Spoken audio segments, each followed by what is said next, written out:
So my name is Tracy Seneca, and I am the project manager for the Web at Risk Web Archiving Initiative at the California Digital Library in partnership with University of North Texas and NYU. And what I want to focus on is something that I think about a lot as a project manager, sort of a user assessment reality check, and whether that's a reality check for the users or for us as the developers, it balances back and forth. And this is a story I think anyone working on any project here could tell, which is balancing what the users tell you in advance, what they tell you once you put a prototype in front of them, the tools available, and the stated objective. How do you balance all of those things? So I'm just going to sort of look at that story with our project. So we are building a web archiving service, curatorial front end for some tools that you've heard actually a lot about today. And the basic workflow is you create the site, capture the site, view the results, also use some analysis tools to help you understand the results, and hopefully we'll be able to show you some of those tools in the next couple days. And then build collections out of some or all of the results that you get back. I'm just going to whip through this slide. I just want to let you know there's about 10 people here from California Digital Library, and that 5 of those people are largely our development team for this project. So if you have questions about using any of these things, if you see somebody from CDL, there's about a 50-50 chance they'll know what you're talking about.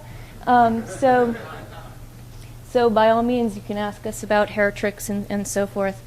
I also just wanted to harken back to the earlier presentation. Brad talked about the open source Wayback and how you can make it look like your own application. So this is one example of using the open source Wayback to display content within your own application. So to the users, our pilot user community, there are about 30 government information specialists, and the focus of the grant is on government information on the web. What's interesting about how that shapes their initial needs is only about half of them are actually interested in web archiving. They're engaged with the content. They've been engaged with the content since before the web started. So from their perspective, the environmental impact reports, the budget reports, and so forth, the web is getting in the way of that. So what they need to do is capture this site, and if they could just run it through like a sieve and only end up with PDF files at the end, I think that's what they'd like to do. And they're coming to this with a very particular paradigm. Their collection building paradigm is really focused on the print world and is really informed by a sense of scarcity, of being frugal, of being very careful about what you pick before you get it. And web archiving really turns that on its head. You don't know what you get until after you've captured it. So there's really no way to tell what's on the site until you can look at it in the archive. So the features they need are tools to help them control the settings for their capture, to make sure that they're capturing the site as completely as possible, and they've got plenty of time to think about descriptive metadata, rights management, and so forth. And this is just one example of how we're taking that information and letting them to control what they're capturing.